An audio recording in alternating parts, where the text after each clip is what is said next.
an event like this is obviously a huge expense to put on. We had attended the Chills event up in Minnesota back in May, and they had 110 campers that came in.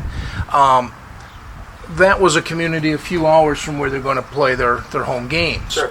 So how does that affect the kids that came and tried out with you when they know that home, once you're home, is Alaska at this level? Because, again, at this level, these kids are not yet being paid to play hockey. How does that affect a turnout like this event today?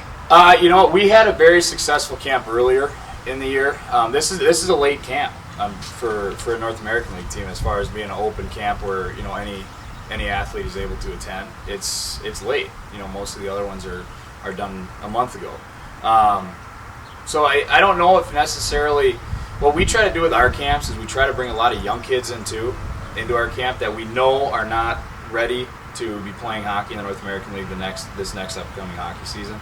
We're looking for 2 years down the road, 3 years down the road. So you're introducing yourself. Exactly. We're so far away, throughout the hockey season that we don't get a chance to come down and recruit all the time. Right.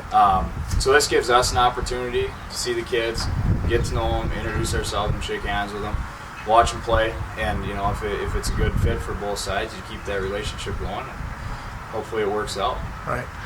And from the standpoint then to take that one step further, I'm a parent who's just getting ready for my kid to go off to college in August to play college ball. And mom's going nuts already.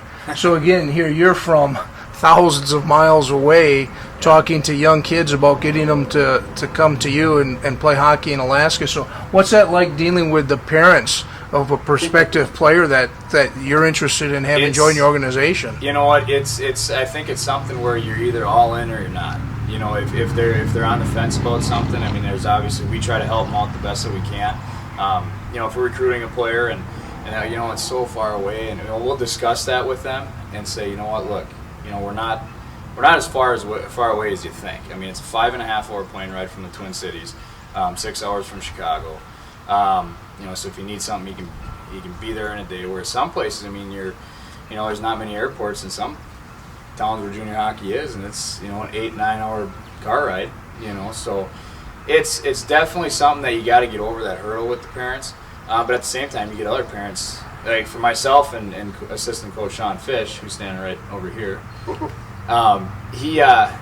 With us, we were young coaches. We didn't have any commitments to where we were located at that time, and it was something that it was a no-brainer for us. I get to coach hockey and live in Alaska as a young coach. I mean, that's how much greater could life be. I mean, it's a great life experience. So we try to relay that to the athletes that we're recruiting.